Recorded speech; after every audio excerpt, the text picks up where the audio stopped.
I like going live actually on YouTube. I'll be on YouTube a lot more. Probably go live here for about a half hour or so. It depends. Talk about addiction, talk about mental health. I think it's great, especially around the holidays. I know a lot of people feel alone. A lot of people do struggle, wondering, how to get your brain right, how to get everything right. And I think it's great to be able to go out there and find just different inspiration, different things to keep your brain going, man, when you're trying to get sober because it sucks when you don't know what the fuck to do. When you feel alone, when you feel you're the only one getting sober, um, nobody, is around sometimes to help. A lot of it's taking it on yourself. You feel that your depression's only you, your anxiety's only you, and you don't realize that there are resources out there. There's ways to fight through it. There's a lot of people out there going through it. A lot of people are in either sobriety. A lot of people are trying to get sober, and that's the thing is it's like we're all in, everybody's in it together. Life beats the fuck out of you sometimes, and I think it's just sometimes worth it to find the right people and to find the right help, the right advice. Sometimes, hey, what's up? They and that's why I guess I even enjoy doing the lives and everything because it's nice to know where to go to find added support or where to go to have help or where to go to ask questions. That's how I got sober. A lot of my sober and a lot of how I actually found like trauma therapists and stuff was by asking questions because like I didn't know where to find any of it at. And social media was actually a huge role in me getting sober and like reaching out through that, finding like AA meetings through it, getting into sobriety groups. I was really naive. I was really new. Didn't know what I was really doing, so I just kind of stumbled through all of it. Hey, how are you? And so that was the way that I worked it. And I hope that it helps a lot of people. Do you know how much impact you've been? Oh, I appreciate that, MAGA. I really do. Um, I don't, and I know I help people. I know I've helped a lot of people, and I think that's cool. When people say stuff like that, I'm like, I don't know, dude. I hope I've helped people. You're 70 and you just got diagnosed. I feel that. Hold on, I'm gonna shrink this shit down. There we are. I'm gonna sit. I'm gonna sit for once on a live. Why not? I can. Um, there we are. Good to see you. 70 and you just got diagnosed. Um, I will say the 71. Take it, it answers a lot of questions. I mean, it really does. That's one of the nice things about it. The shorts have really helped truly. Well, good, Stevie. I'm glad that they do.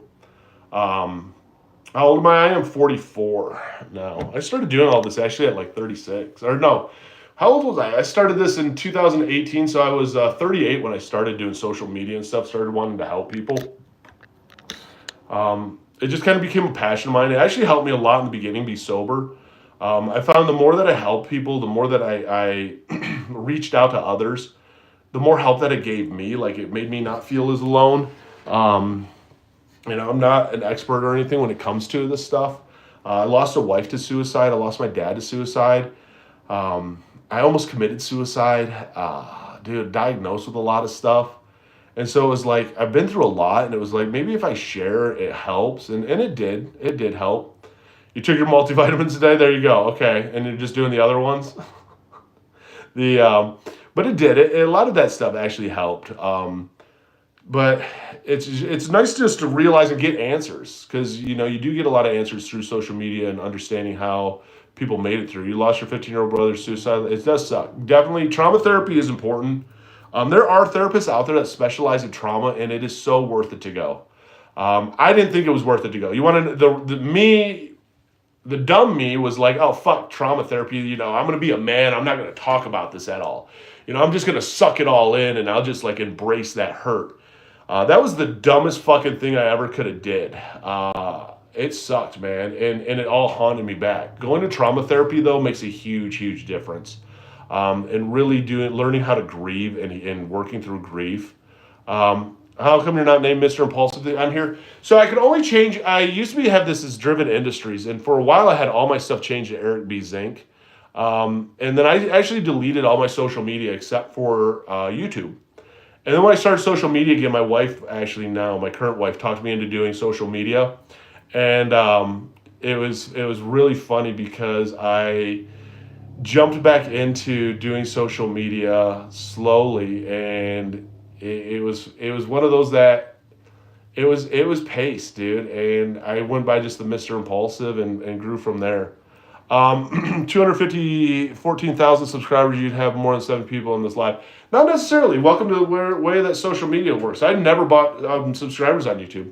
I've actually, my views have went down though dramatically for the last, I don't know, couple months. But even when I was getting like 2 million views in a month, I would have like 100 people in my lives. But it is what it is. I don't really give a shit. Last meetings helped you a lot. Awesome. In most families, psych talk is sadly it's sadly not common in a lot of families. Imagine hating a guy. I know I'm kind of used to it. I always find it interesting when people come on and they like talk shit on random lives that I'll do and stuff. I'm just like, huh. Um, hey Corey, I don't believe if you don't believe this or exactly. Way stronger than kratom. What is that? Hydro. For I haven't heard of that. I know I've heard of hydrocodone, but not that. I mean, there are new stuff out there. Kratom isn't extremely powerful. Kratom is addictive. It bonds to some of the similar pain receptors that opiates do. That's where like people always will be like, oh, it's miscommunication or whatever. Opiate painkillers such as oxy and all those, they'll bond to different neurotransmitters such as like your NMDA receptors and stuff like that. That's where that bond comes from, and then when you get off, it's very painful. So when it comes to like kratom and stuff, kratom does bond to those. It is painful. It's not as brutal though at all as what you're going to find when it comes to a lot of the opiates and stuff out there, or especially like when it comes to heroin. People should talk to each other a lot more, but they don't, dude. People always are like, yo, you want to make a difference in like, mental health and suicide and depression and stuff. Be nice to people online in real fucking life. But you know what? A lot of people aren't that way. That's an unfortunate thing. That's an unfortunate thing about reality, though. And that's the unfortunate thing that I think a lot of people learn those things in life that, dude, it's not.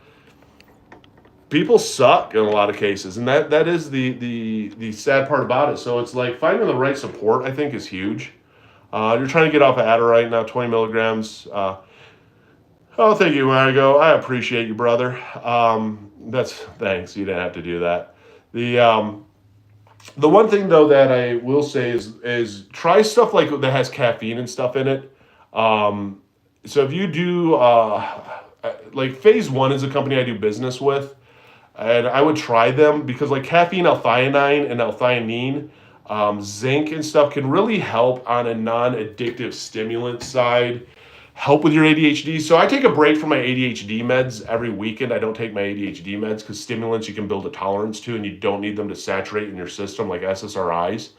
So the thing that I do suggest is definitely taking breaks from your stimulants, but then also try different things out there, and caffeine is one of those.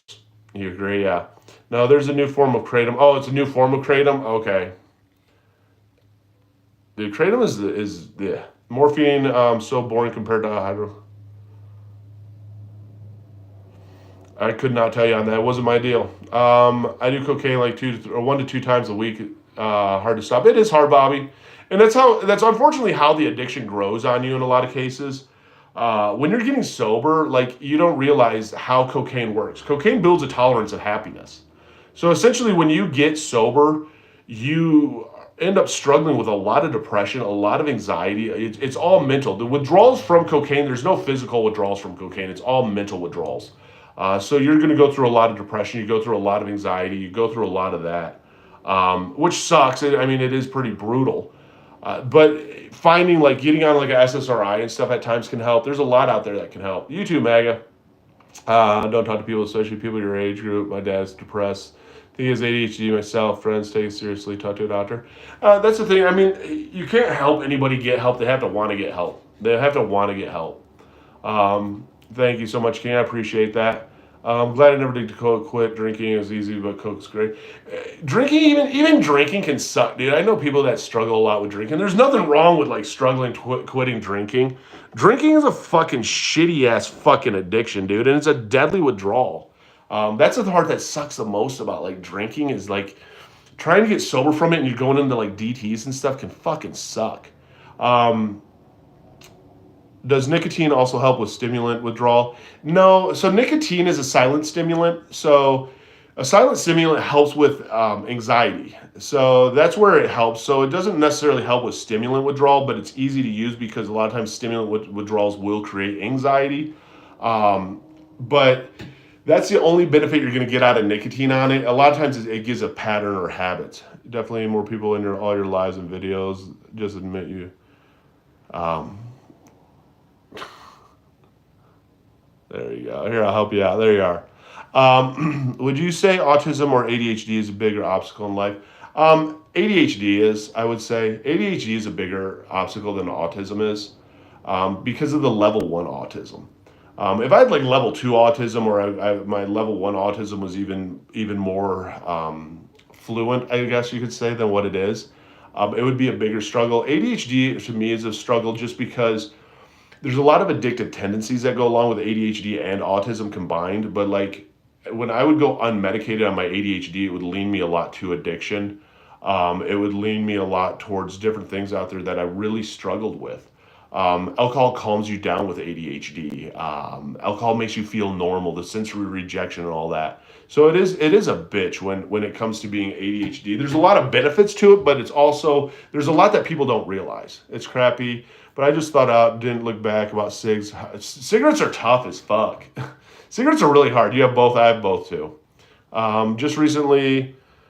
What was that one? Just recently told my mom about how sad I've been past 2 months. Any tips? Talk to a counselor. That's another one, or your dad. Only do coke when you're drunk. A lot of people do. That's when I did coke. I did the most coke when I was drunk, and then it filtered more into my daily life to where I didn't have to be drunk anymore to use it. I mean, originally it was like self-medicating with it. Um, you have ADHD, and sometimes it makes me think I have Asperger's. I really want to get tested for it because I do. No, and that's the thing is get tested for it. Get tested. It's not called Asperger's anymore. It's all lumped under level one autism. So get tested for it. It is a process of getting tested, but it does answer a lot of questions. It's not like there's a medication you're going to take for it, but it does help you understand and make others aware who are close to you in your life, like different patterns that you do and different reasons why you are the way that you are. It's not a reason to be an asshole or anything like that or be blunt. I always hated when people use like autism and stuff as an excuse of like, oh, I'm just an asshole because I have autism or something. No, you're an asshole because you're an asshole.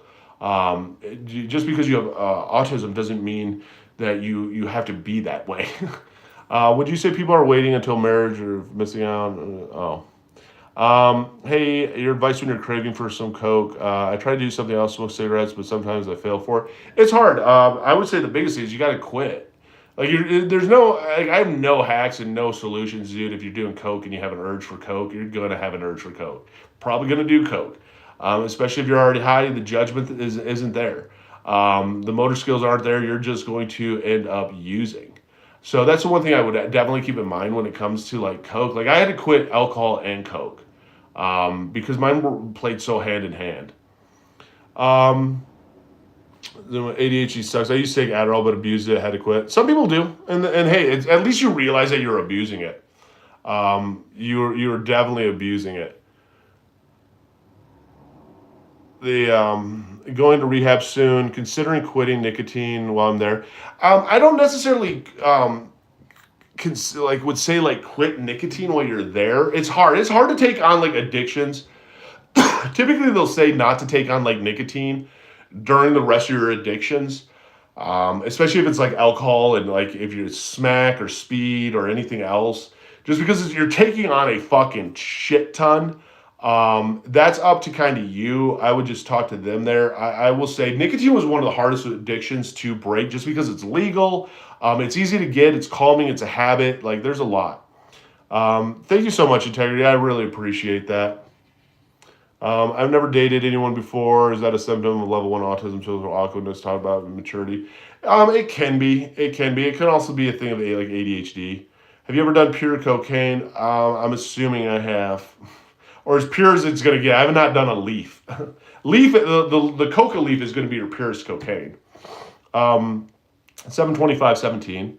I think I may be drinking too much. I drink one night. How do I stop? It's up to you. Like you're not going to stop unless you want to stop. That's the thing is like people will ask in a lot of like the TikToks and stuff like that. Like, how do you stop or should I stop? Dude, it's no one's place to ever tell you to stop. You have to be able to look in the mirror. If you look in the mirror and you're like, dude, I don't want to fucking do this anymore. Like, I don't like my life right now. That's you making a decision to stop. So stop. Like, sweet, dude, you can do it. But you have to want it. Like, you're not going to quit unless you are like gun ho wanting to quit. I had shitty battling cocaine addiction right now. I'm only 24, scared of my well-being, and your well-being is probably going to be good. You're going to have you're going to have mental withdrawals. You're going to have a lot of depression. There are psychiatrists and stuff out there that can help you through a lot of it because there is a lot of depression that goes along with it. That is the withdrawal side of cocaine. Cocaine is not going to have any real physical withdrawals. Like you might be tired a little bit, a little fatigue in the beginning, trouble shitting, constipation, but like that might be it. You're not going to go through a lot of physical withdrawals, but you're going to go through a lot of mental withdrawals. What's your story for the first time doing coke? First time doing coke didn't hook me. First time I did coke, I was in high school. I just wanted to try it. Did a couple lines. I thought it was kind of cool. I thought it was really expensive, and I didn't want to do it anymore. I'd rather drink at that time. You do want to stop. If you do want to stop, that's the whole point. Then, dude, is start reaching out and asking for people, and suggestion and help. Did you ever use Dextrin compared to Adderall? I've never used Dextrin, so I don't know. You're trying to quit kratom, Dusty. You can do it, dude. You can do a MAT program like Suboxone and stuff. I don't recommend it. I recommend the cold turkey route because it's not going to kill you. It's going to suck like a motherfucker. AA helps. The gym can help. Get caffeine in your body. A lot of magnesium will also help. Probably going to have some restless legs. And it's going to take about 30 days. That's the physical withdrawal is going to be about 30 days. Do you know about benzodiazepines withdrawal? I do, and I know how it kills you too. Fentanyl withdrawal is no joke. No, Suzanne, it is no joke. Fentanyl withdrawal is fucking crazy, dude. Like, I give props to anybody who's gotten off like heroin and opiates and fentanyl. Like, the pain that you go through, like, I get it. It's not the mental withdrawal is there, but not quite as bad. But the pain and the physical withdrawal is massive. And man, anybody who can fight through that shit, like, congrats, dude. Trying to quit hydromorphine. And it's brutal. I mean, that's why they do have the MAT programs out there, such as like Suboxone and methadone. I think it is. Yeah, methadone killings. Suboxone is the best way to go. I know people that have used Suboxone tapered off of it. That is one of the ways that you can actually get off of it. But there's nothing nothing wrong about going cold turkey. Thanks, DK. You're a good person too. How did I get sober? I literally went fucking cold turkey. I raw dogged that shit, flushed it down the toilet, deleted out my plugs. I was a chicken shit motherfucker. You want to know the truth about my sobriety? I was so scared. And I didn't want to get sober. I wasn't planning on staying sober. So my plan was I lost my job. I was getting paid about 50 grand a month over at Dennis Dillon RV as a general manager. And I was like, dude, if I get sober for like 6 months, I can just relapse. I'm not going to tell anyone I'm a cocaine addict because no one's going to fucking believe me, a cocaine addict. Like, who's addicted to cocaine?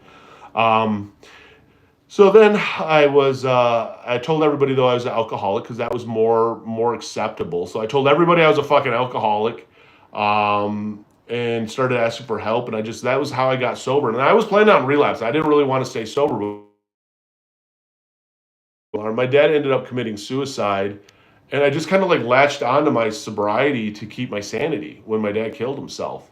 That's how I ended up actually really getting sober. It wasn't like a whole like a cool story. Like it wasn't like strong or anything. It was like I literally was going into sobriety with the mindset I was going to relapse. 4.5 months clean. I did coke for 12 years, 3 or 4 times a month, going through a little anxiety, but feeling better. Did it first month. There you go, a little snappy at times, John, and you can do it, dude. And it's a little bit of a process, but you got this. And it really is. It's all right. Being snappy isn't bad. Just watch for the depression. Depression's what creeped in and got me. I've never smoked really anything. I mean, I smoked za and I've smoked cigarettes, but like I was too afraid to smoke crystal or anything like that. Where's on Suboxone? It'd be damn. Vyvanse is super strong. Long. Yeah, no. Vyvanse is a long lasting in a sense. ADHD med. I never was on Vyvanse. I've never taken Vyvanse. I do have ADHD. I'm on Adderall, and I just don't mess with my dose. My death was way too long. I think he's relapsed a few times. Yeah, methadone's kind of scary for me. I know a lot of people that have been on methadone, and I've never really seen the success from methadone. I have seen the success, though, from when it comes to Suboxone. Thanks for everything you do. Why do we lose? There you go. You're welcome, Dusty. We can do this, guys. It is all mental, Jen, and you definitely can. With this channel, I'm gonna actually go back and just dive back into it. I did a lot with TikTok. I do a lot of speaking engagements. I have a book I have coming out. Just launched a podcast. Do a ton through my website and stuff. And this channel will always just kind of be this channel. I'll just keep doing the content that I do on it. I usually release like 3 videos a day. I'll put up 4 or 5 shorts a day. Channel blew up over the summer. It's sucked here for like the last like 3 months. Once September kind of hit for whatever reason, this channel kind of started tanking a little bit, and I'm just like whatever.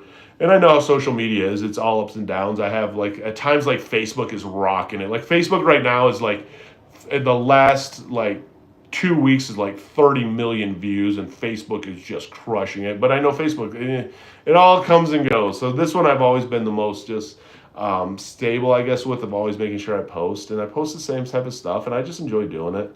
I've been doing shit for years now. Every other weekend, past few months has been every weekend or out till 8 a.m. Shit sucks. Delete all your contacts for it. Good job. And the big thing, Bullets, is once you delete all the contacts, it's still just not reaching back out to them and getting the help that you need. A lot of times, there's a lot of FOMO hits and a lot of like loneliness and boredom hits. That's one of the biggest reasons why a lot of people relapse.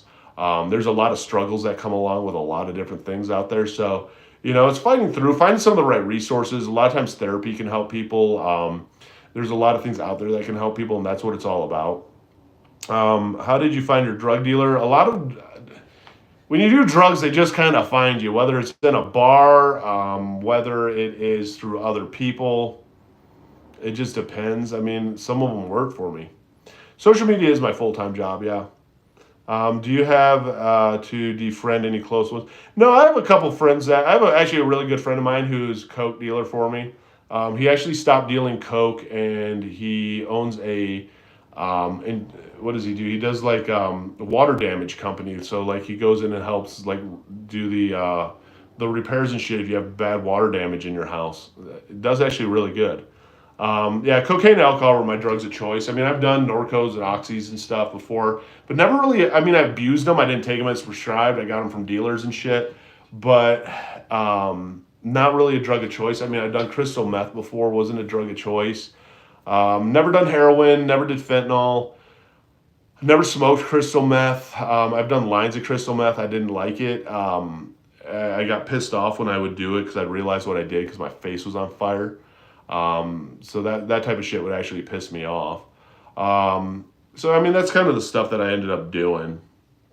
But no, we'll see. I'm going to start going live more and more on this, doing more and more content on this because I do enjoy doing the videos. I do enjoy helping people. My nose does bleed if I blow really hard. My nose is really jacked up. I have ulcers inside my nose and stuff. What did you like about Coke? It just made me feel good. It made me feel complete. That's the only way I can explain it. I stopped both of them, Jan, at the same time. So I don't know. Alcohol didn't fuck me, I don't think, up as mentally as bad as cocaine did. Cocaine was really hard. A year and a month after I was sober, I tried to commit suicide, and I failed at it. And I'm glad I did. But like it really had my brain fucked up. I could not find happiness. I couldn't I hated life. Where alcohol, it never really made me feel that way. Alcohol's a really big depressant and stuff, but it never made me feel that way. Alcohol withdrawals are hell though. They truly are. That was the thing that sucked because I went through the physical withdrawals of alcohol, all that shit. Like that part sucked fucking ass, dude. Not being able to eat and vomiting and DTs and shaking, very delirious. Like for a week, I couldn't do shit. They can be fatal. I wish I would have went to rehab, and I wish I would have got a doctor's help. Nobody told me they were. I got sober in 2017. It wasn't like all over social media. It wasn't very easy to find on social media about getting sober. No one told me that they were deadly. People were like, "Oh yeah, I just quit." I'm like, I'm drinking 2 to 3 fifths of vodka, and I'm shaking now. All of a sudden, I haven't drank in 2 days, and I'm vomiting, and I haven't ate, and I'm trying to force water down my throat. Oh, you'll be fine. I mean, that's what I was fucking told. I have done, no, I've never done ketamine before actually, but I've heard good things about it for depression and stuff, but there's also an addictive side to it. First time I used pure mixed alcohol, 13, never felt it high again, yeah. You can never feel that high again. You always chase that high. As long as the usual addiction is considered not close module or to advertise the reduction. What you said made me think what I do. Oh. Yeah, no, I do. I actually get a lot of people into just different therapy and stuff through my website and all that. That's what it's about because I'm not a therapist, but therapy is really important in getting sober. How much? I was drinking 2 to 3 fifths of vodka a day, so 750 milliliters is a fifth of vodka. If you're not in the U.S., I was drinking about on a bad day, I was drinking three of those. Barely eating, dude. I'd binge eat at night. I'd be high as fuck on cocaine. Nobody knew about cocaine back then, so nobody really realized that mixing coke and alcohol gave this really massive euphoric feeling. And that euphoric feeling, part of the thing is I love to fucking eat all of a sudden, and it sucks. You're welcome, Bullets. Good to see you too, Twisted. How are you doing, brother? I tried megadosing vitamin C. It worked pretty well for kratom withdrawal. Did it? Kratom withdrawal. I mean, I did kratom with the help of my psychiatrist and psychologist. Because SSRIs weren't working, I was trying anything I could to find how to get SSRIs to something to help me with depression. And I did try kratom, and man, that shit sucked, dude. Like sucked. And I wasn't on a high dose. Um, does cocaine hurt? No, but it hurts your fucking nose bad. Yeah, it burns a little. Has a little bit of like a bitter smell to it, chlorine chemically smell.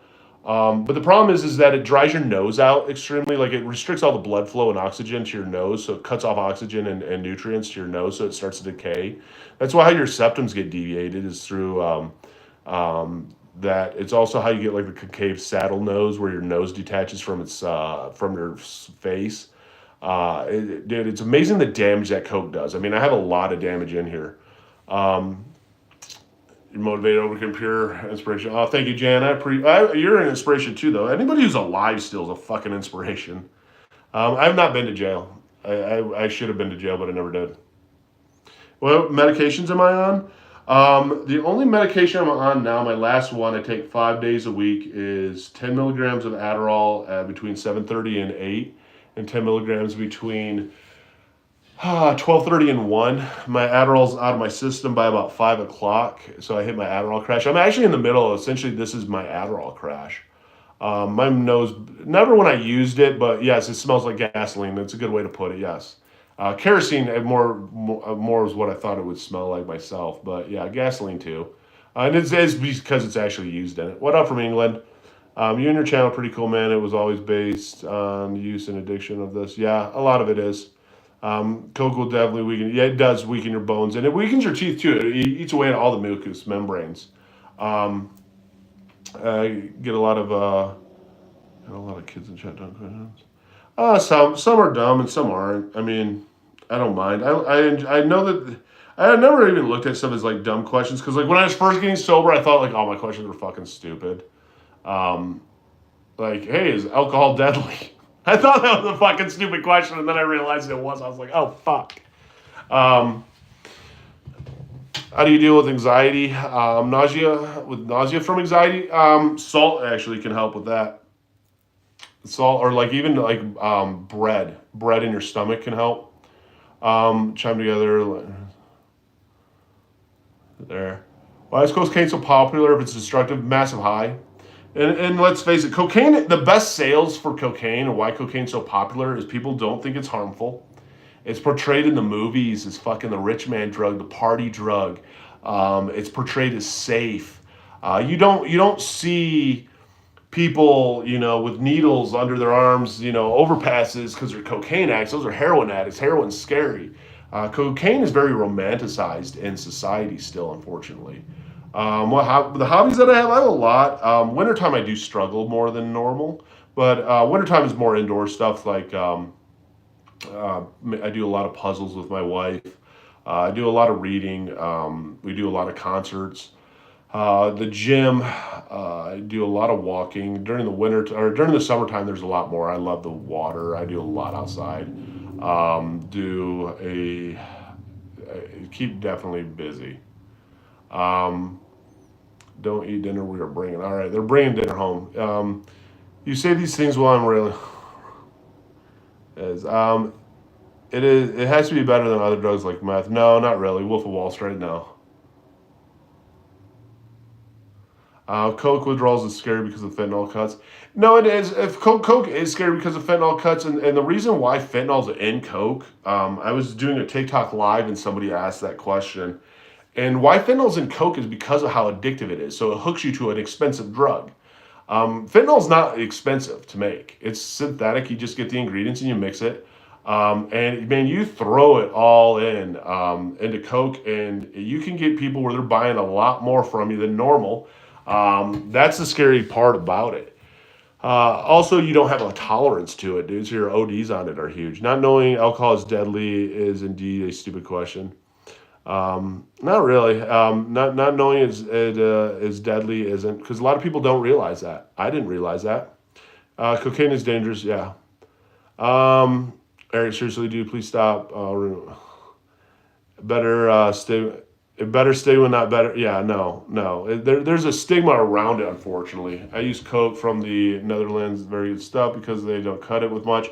And a lot of places and stuff, they don't still. Eventually, it will probably make it over there. That's the unfortunate thing and the reality of it.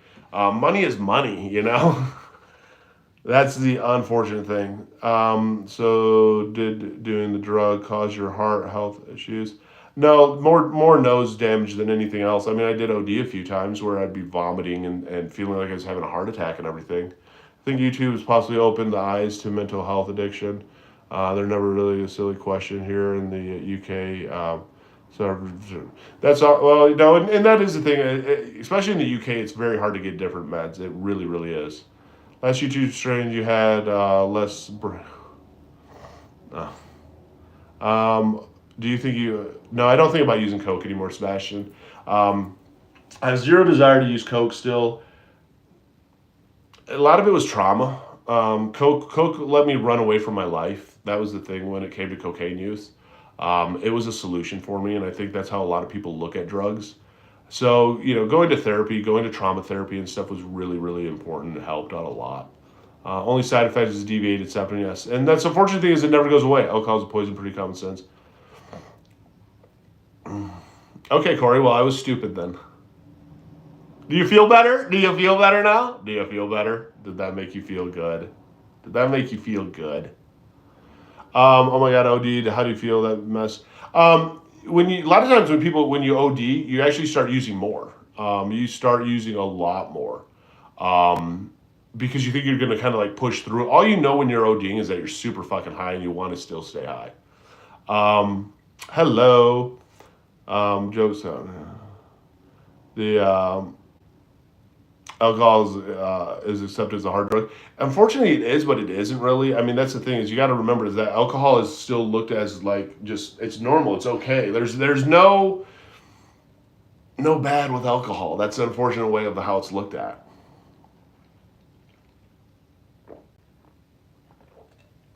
All right. I'm actually going to jump off of this. I'm going to jump over to my Facebook. I've been kind of bouncing around social medias here today a little bit. Tomorrow I got to dig in. I'm making a lot more content, but today I figured I'd have a little fun with it. But I might go live again tomorrow even too.